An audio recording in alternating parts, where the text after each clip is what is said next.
Yeah, hi folks. Now, it's not often I get to bring good news, but today I can, and it's coming from Luxon, no less. But first I'll replay this video from a couple of months ago as a backdrop to today's video.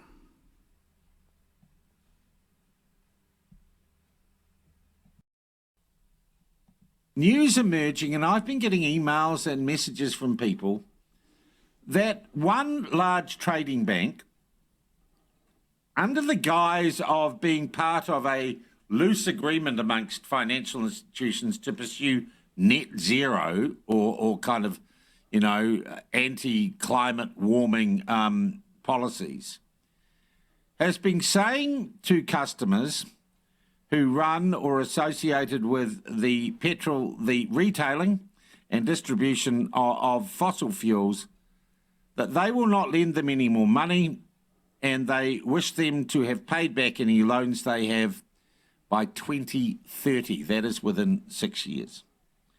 This being because this bank, the Bank of New Zealand, a subsidiary of the NIB in Australia, which has recently been at the centre of claims of, criminal activity, basically, in banking.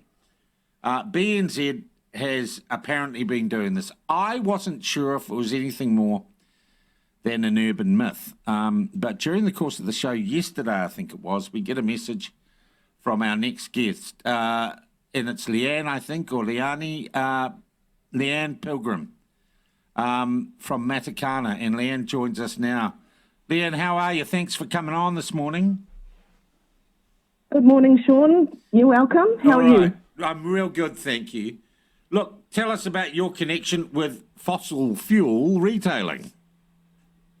Okay, so my family have owned a petrol station in Matakana for 41 years, and I manage that petrol station for them.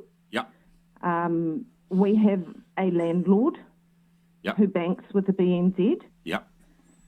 And he came to us a few months ago now and just loosely told us that the BNZ, he had gone to use the petrol station as collateral, I believe.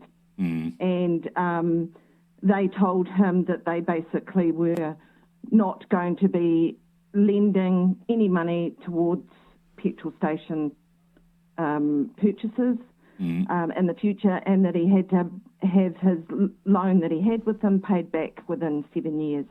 And I had an email here from him, and the bank said to him in this email, commencing April 2024, BNZ's strategy/view on the oil and gas sector has changed, and that moving forward we are no longer able to provide any new lending to petrol stations or rely on security and income generated by the way of petrol stations held as security. And any existing loans to petrol stations will be phased out over the next 7 years. Wow. And so he has now refinanced with Kiwi banks who have had no issues. Oh, bloody good on him. Now, so your family been managing or leasing the land that the station's on, or the station itself off him for 41 years? Yes, so we owned the land and building up until about 10 years ago. And then the landlord purchased that from us. Okay, you'd be coming up busy time of the year, wouldn't you? Very busy time of the year, yes. Yeah, good on you. It's a lovely spot. Okay, my question then is, what about your business and your family? You're also in the same game. Do you bank with the BNZ?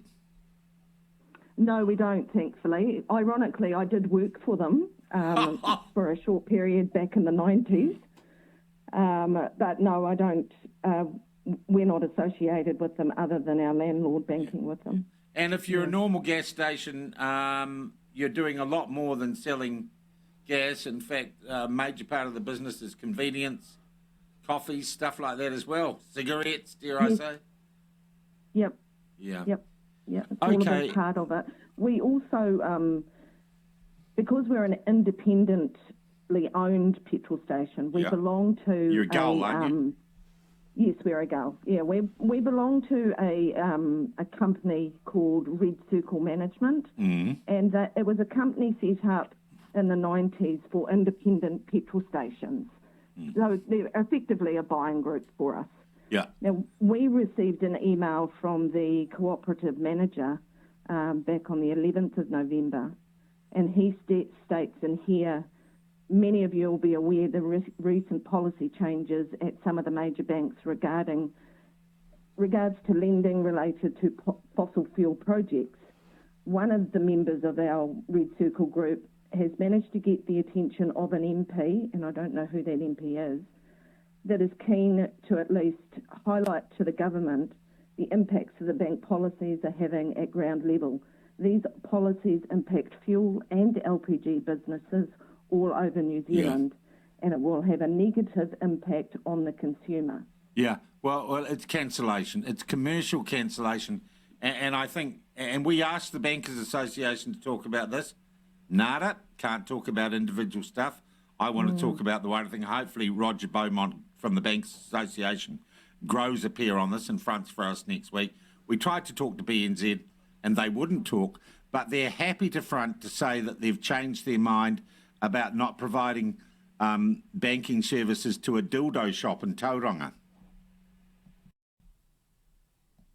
So Shane Jones, the Bank of New Zealand. Yep. How is it possible that the Bank of New Zealand wants to close down coal mines and writes to them and says you can't have a card, debit, credit, bank? Why? How? It's utterly unacceptable, and that's what we've got to change. We've made it very clear in our comments, and I hope the bank CEOs are noticing our language, which is you got to finance things that Kiwis need.